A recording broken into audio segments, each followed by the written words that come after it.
Okay, let's begin. So Avshalom, the son of David, is up to something no good. We've studied quite a bit about the background of why the behavior and the relationship is broken down. Tragically, just as David was transitioning towards being a better father, a better parent, Avshalom had already internalized that he's sick and tired of David, hates David, blames him for not taking a much greater active role after Amnon raped Tamar, blames him for not even paying a Shiva call, a Shiva condolence visit when Avshalom lost his 3 sons. And Avshalom has had it. So he has been sitting and he has been seething in his guest house where he's been confined since they brought him back to Jerusalem from Geshur, where he was with his maternal grandfather, the king of Geshur. Yoav, on behalf of David, had brought him back to Jerusalem, but David refused to see him. So he was under house arrest for 2 years, finally said to Yoav, what was the point in bringing me back if my father doesn't want to see me and wants to keep me in house arrest? Yoav did not want to get involved and ignored Avshalom's efforts to communicate. So Avshalom decided, I know how to get his attention. And he set fire to his barley fields during the barley harvest. That got his attention. And Yoav said, what do you want? And Avshalom said, I want you to get me an audience with my father. Avshalom got that audience. Yoav went to David, told him what happened. David agreed to see him. There was even a kiss. There was even a connection. But as I said, it came too late. And we now go back to where we left off. Thanks, everyone, for being here.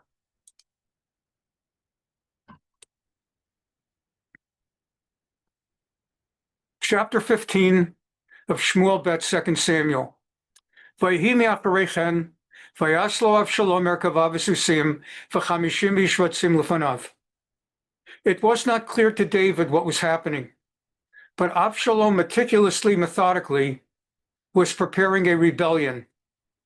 And so he lined up horses, chariots, and he lined up 50 runners to run in front of his chariots. It seemed that he was simply kind of a little bit of an arrogant prince, overdoing it, sort of the way we see British royalty and all that, Meghan and Prince this and Prince that, and their different fights, who's more important, who's not treated right. So it seemed like he's just trying to get attention, but there was more than that. He actually was trying to project himself in the minds and hearts of the people, the hearts and minds of the people, as someone they could imagine with chariots and an army and 50 men running in front of him. Verse 2. V'yishkim Avshalom v'yamano yaderech shar. Avshalom got up early in the morning. Now, lihashkim, lakum, vayakam. Lakum, that means to get up. Lahashkim, v'hishkim, vayashkim, means to get up early in the morning. Avshalom would get up early in the morning for the purpose of v'yamano yaderech hashar, to station himself at the gates. You'll remember from Eshet Chayil, and I made a brief reference last class, also during the book of Ruth, in the final chapter, chapter 4. The Ziknei Ha'am, the elders of the city, would gather at the gates.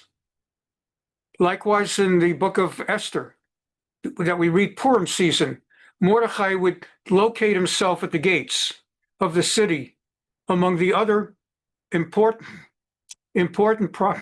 prominent people. And so Avshalom made it his business to get up early in the morning and station himself at the gates of the city. Why so early in the morning? Maybe if he would come later, the actual elders of the city would say, "Excuse me, this is not your place. This is for the elders. We know you're the prince, and we're honored to see you, but this is not your place. Your place is at the palace with your father." But if he got there first thing in the morning before everyone else, he was able to station himself, and people could not quite displace him when they would arrive in the morning. And that is where the prominent people hung around all day. They would hang around at the gates. I mean, what are they doing for a living? They're noblemen. They're wealthy. It's like, again, the closest thing to it that comes to my mind is like British royalty. Different people that are dukes, the Duke of Flatbush. I don't know, there's the Duke of this place and the Earl of that place and all these different places, Gloucester, and all these Shakespeare titles. And so noblemen, if you ever saw Downton Abbey or anything like that, upstairs, downstairs, these rich people who basically are just rich, and they sit in the House of Lords. They don't do anything for a living. They simply have inherited wealth, and they hang around. They put on uniforms like they're military officers. Maybe they were 30, 40, 50 years ago. And they have titles, and they just sit around pontificating, and they hang around with each other. Well, that's what was going on for the Jews of Jerusalem too. You had the gates of the city. And again, as I said, chapter 31 of the book of Proverbs, Mishlei, Eshet Chayil, Noda b'sh'arim bala, b'shifto im siknei aretz. When it talks about the Eshet Chayil, the woman of valor, whose husband is known, who sits among the elders of the city. And where is that? At the gates. As again in Megillat Esther, and it's in chapter 4, the final chapter of the book of Ruth. So he would get there early in the morning, and if people had litigation, lawsuits, disputes, in those days, you went to the king, and the king, King David, judged. A little bit, it's like what we saw in the Torah, where Moshe Rabbeinu was sitting and judging until his father-in-law, Yitro, said to him, "That's just ridiculous. You're going to exhaust and burn yourself out. You need to appoint lesser people to be like district court judges, appellate judges. You be the Supreme Court. Let other people judge the lesser cases. You can't sit and judge every case." But we saw that Moshe Rabbeinu, like part of his job, so to speak, was not only nevuah, prophecy, and spiritual leadership, but judging cases. So King David judged cases all day, every day. When he wasn't at war, leading the battle, side by side with Yoav or whatever, he was judging cases. And he also met with his cabinet, and they talked about finances. The Gemara talks about these things. What David would do when he would negotiate, would sit with his cabinet, and they would talk about how they're going to support the country. And sometimes David even would say, "Let's go to war. We're in a financial standstill here. The country's a little bit, I don't want to say broke, but we're a little bit low on funds. Let's go to war and seize wealth from neighboring countries." Now, that may startle you because you're thinking of modern day life. You're thinking of modern day rules. But remember, on our Thursday night class, we've learned so much about Rambam Hilchot Shoftim and Hilchot Milchama, we've learned about the laws of war, Milchamot, and we've learned there's a difference of a Milchemet Mitzvah, a commanded war, such as going to war against the 7 nations that occupied Eretz Israel and which God wanted us to liberate. That's a commanded war. Mitzvah, Milchemet Mitzvah. And likewise, if someone attacks Israel, the fight back is a Milchemet Mitzvah, like the fight in Gaza is a Milchemet Mitzvah. Even though the Hamas and the Gazans are not one of the 7 biblical nations, those nations all are gone. Nevertheless, because they attacked us, that makes that war a Milchemet Mitzvah. And all bets are off, al pi halacha. According to Jewish law, we have learned that in great, great detail on Thursday nights. All bets are off. You leave one exit for them to get out, which Israel has done, and all bets are off. So wait a second, if attacking the 7 nations is a commanded war, and attacking those who attack you first is a commanded war, does that mean that all wars are commanded wars? Are Milchamot Mitzvah? Well, obviously not, because if all wars were Milchemet Mitzvah, Milchamot Mitzvah, then we would not call them Milchamot Mitzvah. We just call them Milchamot. If all wars were commanded, we would not call the ones I just described commanded wars. They'd just be wars, which by definition is commanded, from which you can infer that there were wars that were just and righteous, but were not commanded. For example, if David would decide, we need to expand our finances, let's attack a neighboring country for some of their wealth. And that's how countries operated. That's how the world operated in that time. And to try to superimpose our contemporary values on a society, remember, our neighbors in biblical times that David was dealing with, those were the same countries that when he sent emissaries to pay a Shiva call and express his sorrow upon hearing about the death of a king. So he sent emissaries of Israel to meet with the prince who was the new king. And the prince, the new king, greeted those emissaries by cutting off half the beards and half of their clothing and sent them back to Israel half naked, the bottom half, the exposed half. So that's who you're dealing with. So it went both ways. The countries that we were on the border with were like Moab, who killed out David's entire family, except for one brother. Okay. So anyway, what Avshalom was doing is that he knew that his father spends his day judging Israel, all litigation, everyone comes to the courthouse, which is the palace. It's not like, let's say, the United States, where there are different state courts, Superior Court, and an address for this Superior Court, that Superior Court, address for the criminal court, address for the federal district court, address for the state court of appeal, address for the federal court of appeals, etc., etc. David was the king and litigation decider of everything, which also tells you that while it kept him busy all day, there wasn't that much litigation. Enough to keep him busy, but could you imagine in modern day United States, just one arbiter being sufficient to handle all the litigation of the day? Inconceivable. All right. So Avshalom began a very subtle thing.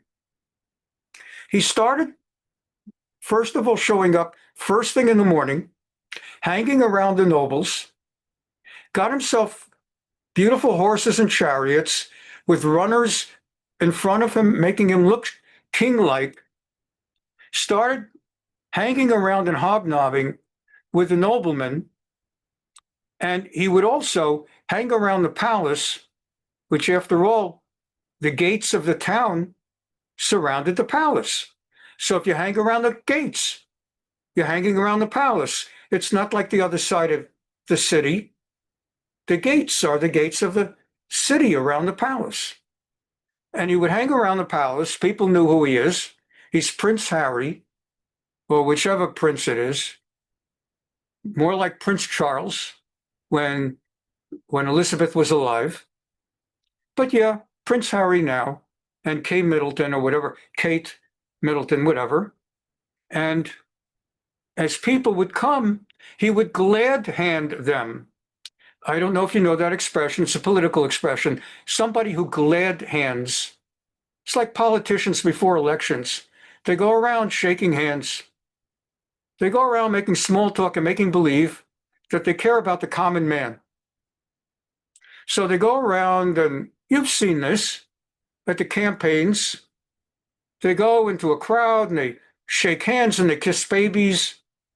It's famous. They kiss babies. They talk to the people a little bit. We know which people are thinking of running for president of the United States when the year before the presidential primaries, they all start making visits to New Hampshire and Iowa and glad handing, suddenly going and eating corn dogs at the Iowa State Fair and going and having clam chowder in New Hampshire. And so that's what he's doing.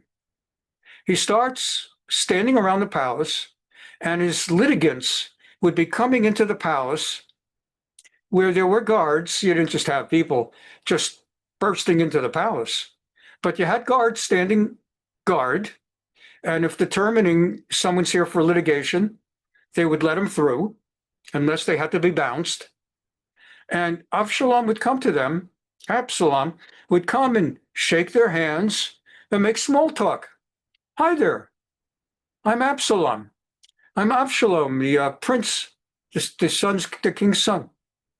And what's your name? Oh, my name is Dove. Oh, very nice to meet you. Where are you from? I'm from Irvine. What bring you? You don't look like you come from Irvine. No, I mean originally I'm from Brooklyn, New York. Ah, you're from Brooklyn. I have a relative from Brooklyn. Do you know Chaim Moshe? No, there's 4,000 Chaim Moshes. Yeah, I'm related to all of them. Do you know any of them? And I love Brooklyn. Did you ever go to Irving's Conditionery up in Canarsie? Yeah, I've been there. What kind of knish do you like? I don't know, a potato knish. You ought to go back one day and get their It won't be that kind of conversation. Small talk, meaningless nothing. But then you come home and you see your wife, and you say to your wife, you never believe what happened today. I went to the palace to bring my case before King David against Shlomo, who sold me a horse, and he claims it was a mule. And on the way in, I met the prince. What prince? Prince Avshalom. No kidding, yeah. And he's a really nice guy. Turns out he knows somebody from Brooklyn, went to Irving's Conditionery. He likes the kasha knishes. He's a really regular guy. I like this guy. And that's what he did. Literally, that's what he did. Avshalom, Hebrew and English, Hishkim Avshalom, Yamal Yader Chashar. He got up early in the morning, located himself at the gate, but he called Yishashar Yellow Riv, and every person who had a dispute, Lavola Melech Mishpat, coming to the king for justice, Vayikra Avshalom Elav, Absalom would see them coming in and would first call them over before they entered the palace. Vayomer Amy Zairata. And he would say, from what city are you? What town are you from? And when the answer came, he'd say, I'm also your servant, like is from such and such a tribe in Israel. No kidding, you're from Yisachar? I have a great friend from Yisachar. I do business with Yisachar. You're from Zvulun, they have a great soccer team. I mean this literally. This is what he's doing. And then Avshalom would say, so what brings you here today? And the guy would say, I'm here, Chaim Shmendrik, and I had a contract. I bought a horse, and he delivered a mule. And Avshalom would say, tell me more about it. And the guy would tell him a little more. And Avshalom would say, You're right. It should be a horse. You were cheated. And no one in the king's retinue is going to give you the hearing that I'm giving you. I'm giving you a hearing. Avshalom would say, it's clear your claim is right and just, but no one is sought to you by the king is going to hear it. And Avshalom went on, if only I were appointed judge in the land, and everyone with a legal dispute came before me, I would see that they got their rights. He literally started winning people over. If a man would approach to bow to him, lishtach avot lo, lishtach avot to prostrate, v'anachnu korim u'mishtachavim u'modim. If a person would say, oh my God, the prince of the land, and would get on his knees and prostrate, v'shalach et yado v'achsiklo, Avshalom would extend his hand and help the guy up. No, you don't have to prostrate. I'm a common man like you. V'hechaziklo, he'd give him chazakah.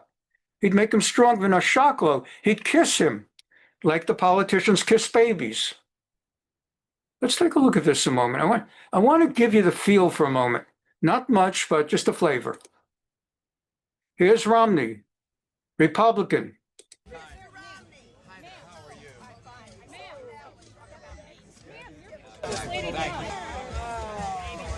That's right. Romney and the babies. Right? The dog goes on the roof of the car.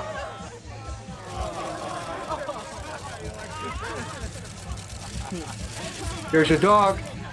That dog does not go on the roof of a car. His own dog goes on the roof of the car. This is glad handing.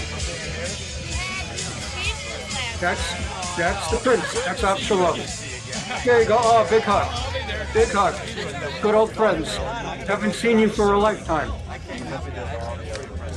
Michigan guy? Oh boy. Autographs. I'm not picking on Romney.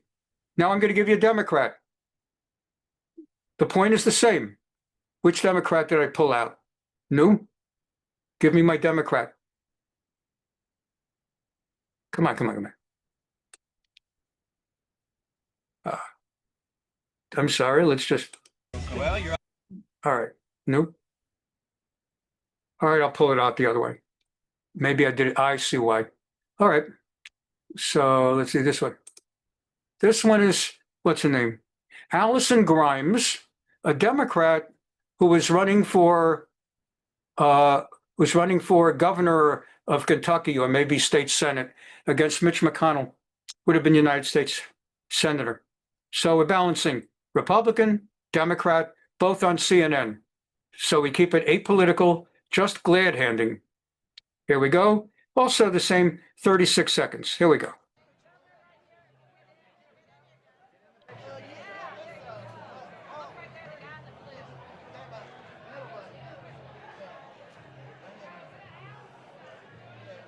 That's right. Let's get a black guy in. All right. High five.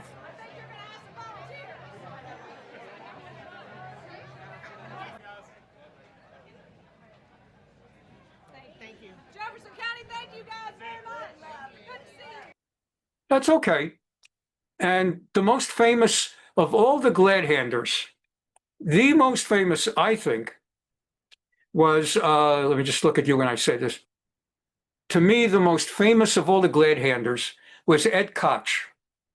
When Ed Koch ran for mayor of New York, he famously would stand outside the New York City subway station as people were coming up the steps of the subway, and they'd be coming outside to go to work. So you're on the subway and your head is full of, oh, I got to go to work now. It's like 8:45 in the morning, and I hope I'm on time for work. And you come out of the subway. Who's standing there waiting to find you? Ed Koch, the mayor of New York. And he looks at you and he says, how am I doing? Very, very famous thing. How am I doing? And he would just stand there, and 95% of people would be so overwhelmed that the mayor is asking me, how am I doing? People would say, you're doing fine. People would not say you're a crumb.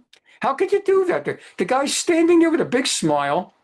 And I was looking for that video on YouTube. I couldn't find a video of that, but he did a parody of himself. 40 years later, or 30 years, when he was in his 80s, they built a bridge, or they renamed it for Ed Koch. And he stood outside the bridge after they named the bridge, and he stopped people on the bridge, and he started saying, "This is my bridge, how am I doing?" And the new mayor of New York at that time was Michael Bloomberg. And I just, but I mean, like, this is what glad handing is. I couldn't find him literally doing the glad handing. So I found the next best thing, him parodying himself. Here we go.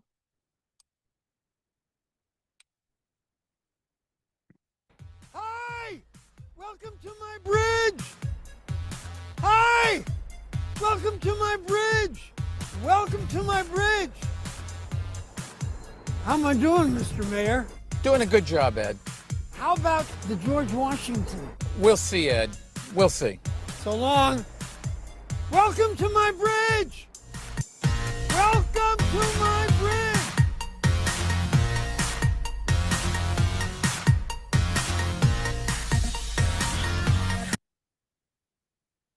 And just one more thing on Ed Koch, because it's a Torah class, and there's no other opportunity I have to do this. This is my one Ed Koch moment in our Tanakh class. I want to share this with you. I want to share with you his tombstone. I don't know if you know about this. He's extraordinarily famous mayor of New York. He loved New York, and his tombstone, of course, was going to be a tribute to New York. And I took a look at it, and I was reminded, I want to share this with you. This is Ed Koch's tombstone. I want to share this with you.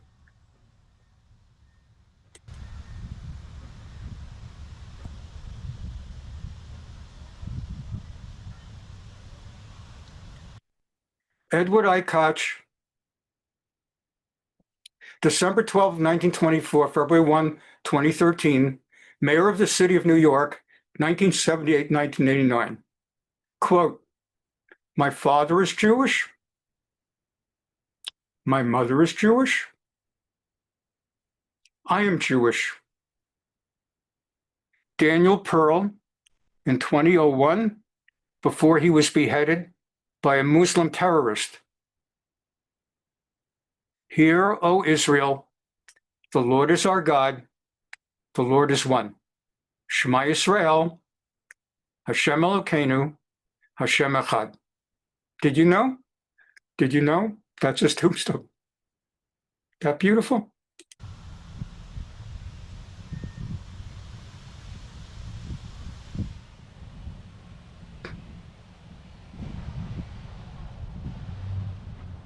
And there's a Jewish star up there. And you know that tradition.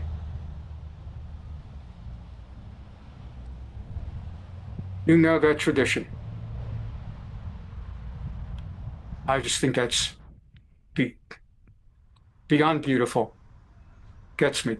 Okay, back to learning. Well, that's learning too. So, as we get back to it, we look first at the Metsudah David. So, we learn that Avshalom would ask people, "What tribe are you from?" Me'achad Shivte, Kol Echad Haya Meshiv, Kefi Hashevet Shehaya Mimenu. Each person would respond to him, telling him where he comes from, which tribe. Avalo Ha'ir. But people would not tell the city. Kilo Hayu Kol Orei Yisrael Nikarim Avshalom.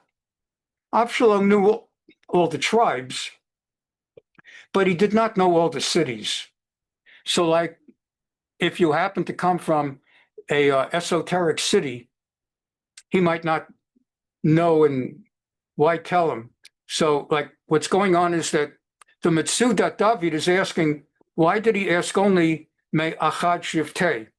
Why doesn't it say Me'achad Arei? Me'achad Shivtei Israel? Why would he ask only from which tribe? And the answer is he wouldn't have known all the cities. Okay. So continuing with the commentaries, V'hishkim b'tzad hasheni hera anuvato. So he falsely showed by getting up early in the morning that he was humble, that it was not beneath him to get up early in the morning. Though a prince could get up late, 11 a.m., 12 noon, could be lazy. But he wanted to show he gets up at the crack of dawn like regular workmen. The ahavat tzedek u'mishpat, that he's driven by love of righteousness and justice, tzedek, righteousness, mishpat, justice, v'ahavat ha'am, and love of the people. Asher b'shalosh ele ganav lev ha'am. Through these three falsehoods, he won over the hearts. He stole the hearts through fraud and deceit of the nation, persuading them that he loved righteousness, justice, and people. On the one hand, he showed that he loved the people by getting up early in the morning. And he showed that he cared about justice because he stood at the gates of justice. V'dorash l'chol ish al odotav, and he would ask each person some personal information. How you doing? Ad shesha'alu me'eza irhu, k'shoked l'da'at kol inyanav ad makom megurato. He would ask where you're from. V'acharei shema dvarav amar le shedvarav tovim. And then he would ask people, so what is your case about? And when he would hear it, he'd say, you got a good case. Unfortunately, don't expect to get justice from this king. That's wild, because that's really rebellion. And if it were anybody other than king's son talking like that, the king could have had him executed, just as the king had Uriah the Hittite executed and other people executed. We learned on Thursday nights that the king had the authority just by virtue of being king under the laws of Hilchot Malachim, the laws of kings. The king could have someone executed without even stating a reason. And to have a guy standing right outside the palace telling people, you'll never get justice here. King David could have had him executed, but he got away with it because he was the king's son. And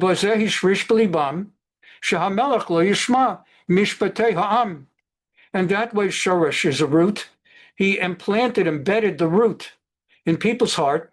He embedded himself in the hearts of his people that the king will not listen to issues of justice brought by common people, either miziknoto or me'atzloto.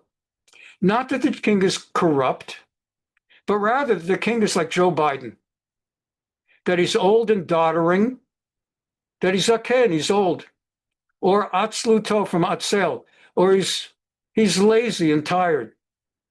So it would be like standing outside the way that Republicans would be talking about Biden in his last weeks in office, and of course, ever since, that he was like an old man, doddering old man. Excuse me. And so, excuse me a moment. Okay, let's see if I can beat that one.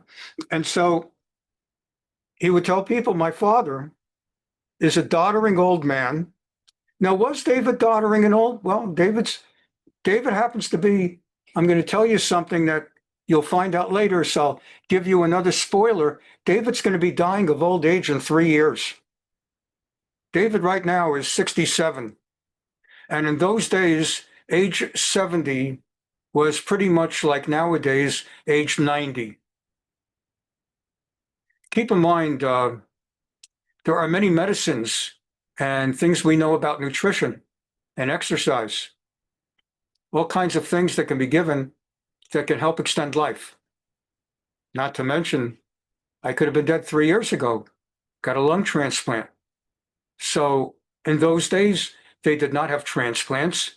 and they did not have the medicines, and they did not have other medicines, and people died. 70 was a ripe old age. Okay, Moshe Rabbeinu lived to 120, but that was a prior generation by David. People already were dying at 70. And David was 67. And he already was showing the signs that he's reaching the end of the line. And so it would be very, very much like someone trying to convey the way the Republicans at the end, before Harris got into the race, trying to build a sense of non-confidence, no confidence in Biden. He's an old man. He's a doddering fool. He doesn't know what time it is, certainly after the debate. That's how politics works. Politics is dirty and dirtier and dirtier. Now, that happened to be true about Biden. It was not true about King David. But that's politics. Since when are people honest when they're politically trying to destroy their opponent? And Avshalom was out to destroy his father. So he'd stand outside. He'd say, I just heard your case right now. You have a good case, but don't expect to win once you walk inside and my old father hears you. First of all, who knows if he'll even be able to hear? Whatever he hears, maybe he'll only hear half of it, and hope that he doesn't fall asleep while you're explaining your case. So you see, he was sabotaging David. Now, there had to be people knowing what's going on. There had to be people at the gates who overheard some of that, but nobody did anything about it. And nobody told David about it. Begam histir b'dvarav mal shinut acheret. And Avshalom furthermore hid that he was defaming his father, b'meshes sha'al me'ezeh irhu. Likewise, the way he was campaigning, asking people, what city are you from? Shahamelech lo yishkod rak al tavat shivto, implying that David only cares about people from his own tribe, Yehuda, Judah. Judah is the tribe that got him started on his political career. For the first 7 years, 7.5 years, he was king only of Judah, Yehuda, while the house of Saul first continued ruling over Benjamin and all the other tribes. And only later, after the assassination of the last of the house of Saul, Ishbosheth, was it possible for David to become king over all of Israel.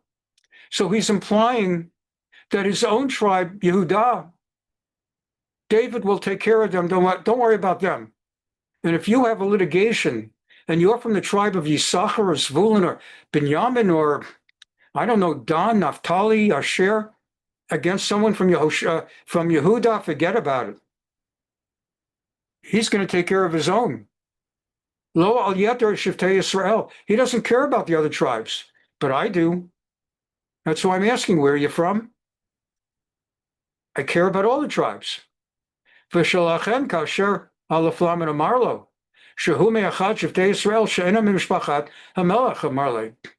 So this was part of his very nefarious campaigning and glad-handing and trying to win over the hearts. And David did not realize that right outside his front door, essentially, his front window, a very calculated and very intense campaign was underway, and not just for a day or two, but for weeks and months, undermining and sabotaging him, and creating an environment where people were feeling, I think we'd be better off with that young new prince, Avshalom. ואחד שהיה משכים בבוקר, ועומד על יד דרך השער, רצה לומר על דרך בית המשפט שנקרא שער, and Abarbanel is saying pretty much the same, that he stood by the gates and he campaigned. El ziknei ha'ir, o sham hayu avrim ha'ba'im el shar, v'lechol ba'ariv asher yavo l'mishpat, haya shoel me'ez ha'ir ata, larot lehem ahava, b'darsho michol inyanehem.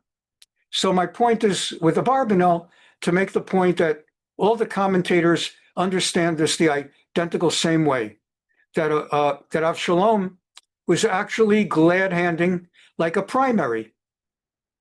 Like, I don't know that it's exactly the same, but like what just happened in New York. So without getting into the politics of Mamdani, what happened in the mayoral primary? The analyses that everybody have come home with is that Mamdani is a dynamic guy. We're not going to get into his politics and his Jewish stuff. That Mamdani's a charismatic guy, a dynamic guy. He's only 33 years old. He's adept on social media, and he was running against an old, tired Andrew Cuomo. Not as much a doddering old fool as Biden, but anybody who saw Andrew Cuomo during the campaign, and all the analyses after the primary are the same. They all talk about that it was a lackluster campaign, that Andrew Cuomo was relying exclusively on his name, on his fame as having been a prior governor of New York and the son of a different governor of New York. Whereas Mamdani did, as Ocasio did, when she won her primary against Joe Crowley, a major powerhouse in Washington, D.C., as a multi-year congressman. So how did he lose to a Starbucks barista? He lost because he sat on his laurels, as Cuomo did, while the young, dynamic, good-looking candidate ran circles around him, and the people fell in love with Ocasio, with Mamdani, and with Avshalom. So the reason I'm even mentioning Ocasio and Mamdani is not, forget the politics. I want to show you how real the Tanakh is. Everything that Tanakh makes sense. Like, it's not like you read the Tanakh and you say, I don't know, that's kind of far-fetched. David, Melech Yisrael, Chai, that King David could be outrun on circles by a little snot-nosed son of his who was a nothing? How could that be? That's how it could be. One day they'll look back and they'll ask, if they're not asking already, how did Mamdani outrun circles over Cuomo? Again, forget about the politics. How did John Kennedy run circles around Lyndon Johnson and Richard Nixon?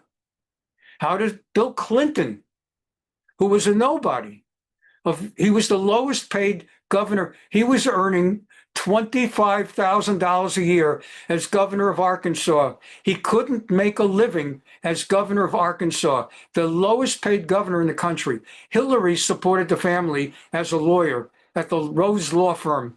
Enough said about that. How did these people win?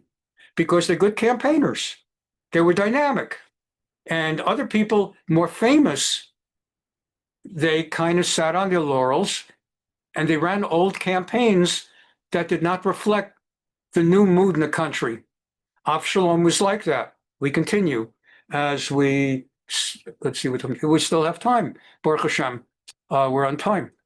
That's nice. So Hera on Venuso. He showed his humility, his modesty, shehechezik la'ish hamishtachavelo, that he would raise up people who prostrated themselves before him. No, don't prostrate yourself. If you go to my father, King David, the doddering old fool, go prostrate to him. He likes that. I don't need you prostrating to me. We're equal. No royalty here. I'm a common man. Ratzalomar hechaziko sheyakum.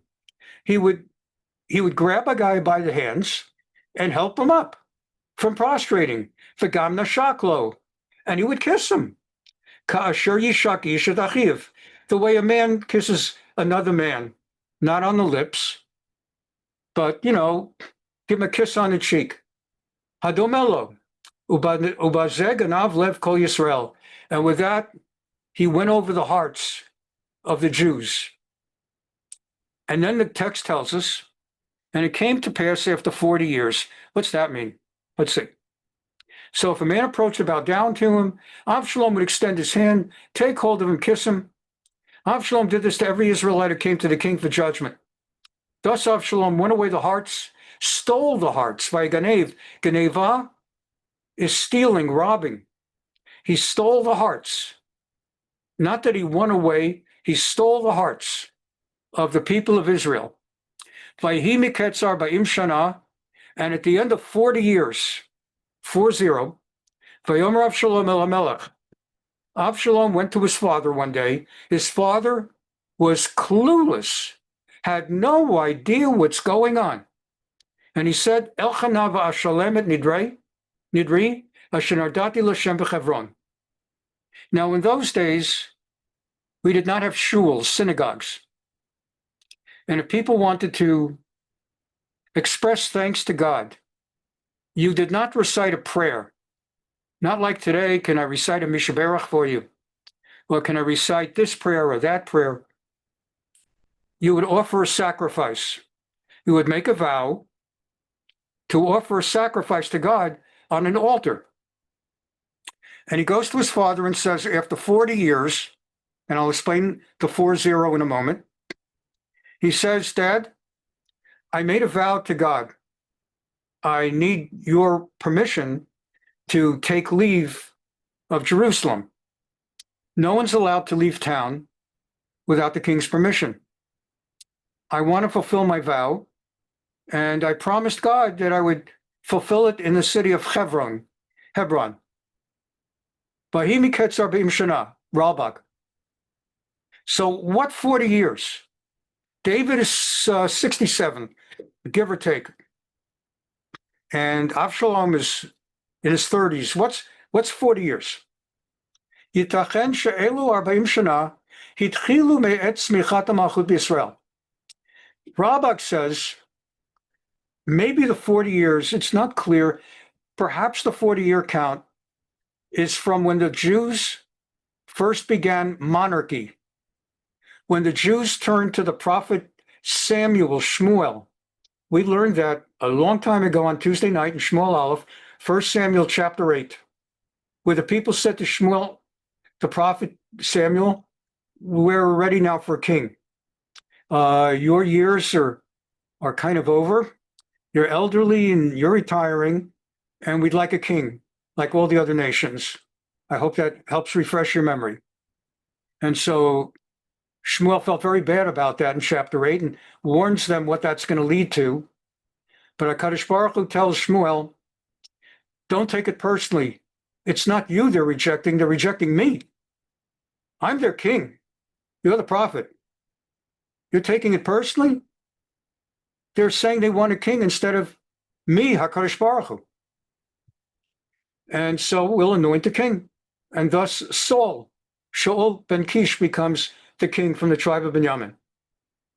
So 40 years from then, Reish Lamed Ratzal Omar, in other words, Me'et Himashach Shaul, from the time that Saul was anointed.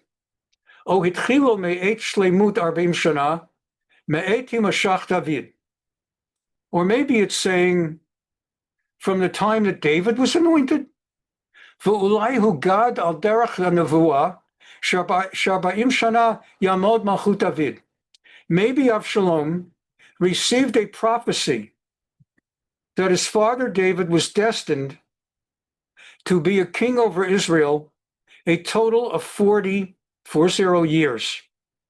7.5 years in Hebron, 33 years in Jerusalem. And we've learned about the 7 years and how it was really 7.5 years, because there was the year he was smitten with leprosy as part of the punishment for what happened with Uriah Hittite. And we've learned all of that. And that's why I often remind you, give you a little push reminder so that you begin to remember. And even the little things that you might have forgotten, kind of just give you a little nudge. And remember how much you know, that I can make references like that. And you can say, oh, yeah, because when we first learned it a year ago, there are no reference points. And there is nothing to say, oh, yeah. And every single class we would have, I would have to devote half the class to background. And now, Baruch Hashem, I could just make a passing reference. Remember 7.5 years? Oh, yeah. And you remember how Samuel took it personally? Oh, yeah. But God said, don't you take it personally. I'm the one. Oh, yeah. So anyway, oh, yeah. So maybe that Avshalom had a prophecy that he received somehow that his father David would rule for 40 years.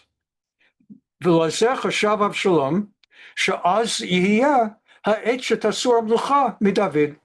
And maybe Avshalom thought, correctly by the way, that the time has just about come for David's monarchy to end. Domam mipnei zeh shekivar tishalem machshavto b'harigat aviv. And maybe he was thinking that the last 3 years of David's kingdom, how is it going to end? Because I know by prophecy he's going to end in 3 years. Maybe the way it's going to end is that I am going to kill him.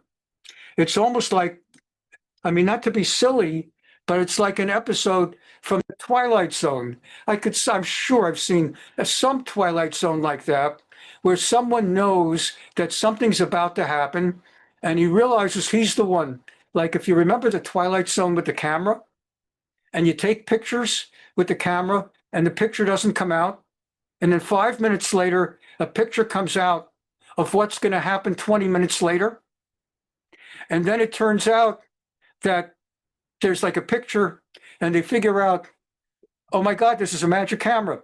If we take a picture at the racetrack of the winner board, it's going to come out what the winner board will say in 20 minutes. So then we have time to buy tickets to bet on the winning horse. And then they go betting on the winning horse. But it turns out that the board actually shows that they won millions of dollars. And then it's announced that the winning horse was disqualified because of a foul. So anyway, that's Twilight Zone. Anyway, and I'll remind you of that in 2 years. But anyhow, so he's thinking, David is in his 37th year. He's going to die soon. Maybe I'm going to be killing him. So, and why in Hebron? Why does he ask his father to go to Hebron? In order to fulfill his vow. Yidmer shehoyata az b'mat tzibor b'Hebron. It would seem, according to Rabbi Ralbag, Hebron was not just any city. Hebron was the original capital of David before he moved to Jerusalem. So think of America, okay? What's the capital? Washington, D.C. But if you know your American history, don't poo-poo Philadelphia, because Philadelphia was the capital. And when you watch 1776, you must watch 1770. We're right now around the 4th of July. How can you not go on streaming and catch the musical 1776 about the independent? You got to do it. In fact, Denise, we got to do it. I forgot all about it. I always do 1776 around the 4th of July. But anyway, they all sat at the Constitutional Convention in Philadelphia. And so Philadelphia is very important. It's the capital. And by the way, it was the second capital. The first was New York City. And the only reason they left Philadelphia were two things. First of all, yellow fever broke out. And everybody was dropping like flies. And so they had to get out of Philadelphia. And secondly, the most powerful politicians all were from Virginia. George Washington, Thomas Jefferson, James Madison, James Monroe. So they wanted the capital closer to where they lived. But in those days, 30 years after Washington, D.C. became the capital, you better believe Philadelphia still was important. In the same way, he wanted to become the king of Hebron. It was calculated as part of convincing people that he is ready to replace his father, his doddering old fool of a father, so to speak. David was not doddering old. David was a chacham. David was sharp to the very end. On his deathbed, he knew exactly to name Shlomo, Solomon the king, not Adoniah. He was alert and sober and sage-like to the very end. But since Avshalom was portraying him as a Joe Biden, a doddering old fool, and trying to portray himself as bona fide, you could believe him as a king, and he's got chariots and 50 men running ahead of him, and glad-handing people, and suddenly the most popular guy in town. He placed and stationed himself in Hebron at the location where David had a palace and had been king of Israel from Hebron. So it would look like he was in every single way royal and ready to be the next king. We're, of course, wrapping up now, just a little bit more. So that's why he picked Hebron. Yeah, we'll skip that. We'll skip that. Yeah. Right. So what he did was, Kilu nivna bait Lashem Hashem arayam emahem. They had not yet built the Beit HaMikdash in David's time. He was ruling from Jerusalem, but it was before Solomon, Shlomo built the Beit HaMikdash. So it was a glorious city. And since Avshalom saw that David basically was regnant in Jerusalem, and that's where people associated David, Jerusalem capital, and so he went to Hebron. Likewise, Malbim, Perish Chachamenu Zichronon Livracha, our sages of blessed memory taught, Miyom Shesha'alu Yisrael HaMelech, it was 40 years from the day when the Jews first asked for a king. V'atzalomar Karov L'Sof Arba'im, and also it was towards the end of David's 40 years. Ki Miketz Yavo Azmana Karov L'Sof. The term Miketz, the word they use, V'haya Miketz Arba'im Shana, the Hebrew word Miketz means it was towards the very end. Not only that it was after 40 years or closing in, Miketz means it's at the end of 40 years. Miketz yavo al azman karov l'sof, kamo miketz sheva shanim taseh shmita. And he gives examples. She'az ra'ash melech zaken, because at that point that Avshalom saw the king is elderly, v'karov hadavar she'amlich et Shlomo b'chayav, and Avshalom was afraid. The king is so elderly, so close to death, any day now, he is going to name Solomon, Shlomo, as his successor. So I've got to cut him off before he does it. V'lachen ikdim lasot masehu. And therefore, Avshalom went to work fast, because once the king officially would name Solomon Shlomo as the king, the deed is done. So it's so close now, it was sort of now or never. And so, let's see, these are all saying basically the same. So, Hare Shalot V'lamed Zayin Shel David. So he's working out how basically he's going even deeper, Radak, on the 40 years. He's saying for 1 year, King Saul reigned together in tandem with the prophet Samuel. He did not initially take the throne. For 1 year, he reigned with Samuel together. And then he reigned 2 years on his own. So Saul, this is good to know also, this is not redundant. 1 year from the day he was named, Samuel did not step down immediately. He stayed a year. You've heard of cases where a CEO retires so that someone will be the new CEO, but the retiring CEO stays on for a while to help the new CEO get rolling. So Shmuel stayed 1 year to help Shaul get rolling. Shaul then stayed 2 more years and was killed in battle with the Philistines at the end of his 3rd year. Hare Shalosh. And then V'lamed Zayin, then 37 of David. Hare Arba'im. And that marked 40 years. So there are 2 ways of understanding it. either when it says, and it was the end of 40 years, either it means it's 40 years since Saul became king altogether, 3 years of Saul, 37 of David, or it's 40 years where David has had 37, he's got 3 to go. And anyway, Ki b'shloshim b'sheva shel David marad Avshalom. On David's 37th, 3 years left, Absalom rebels. V'omar zman ze b'mered Avshalom. And he said, now is the time to take down my father. And he started a mered, a rebellion, and v'nehargu kamam Yisrael. And as a result, many Jews died. I have 2 final that I pulled out here for tonight. Let's try one and see if we have more time for it. So it says 200. This will be the last pasuk. We'll stop here. You know what? We'll even stop there. So for your servant made a vow, he says to his father, if God ever bring, I made the vow when I was at my maternal grandfather, the king of Geshur, the father of my mother Ma'acha, in Aramea. I swore then, if God ever gives me the opportunity to return to Israel, which you, Dad, actualized when you called me back to live in Israel, but I promised God when I was in Geshur, Yeshiveni Hashem Yerushalayim, if God ever will, Hashiveni, will ever bring me back to Jerusalem, V'avadati Hashem, I shall offer a sacrifice to God. And thanks to you, Dad, which of course reinforces why David should allow him leave to go fulfill his promise. Because of you, Dad, I now am back in Jerusalem. So the king said, go in peace.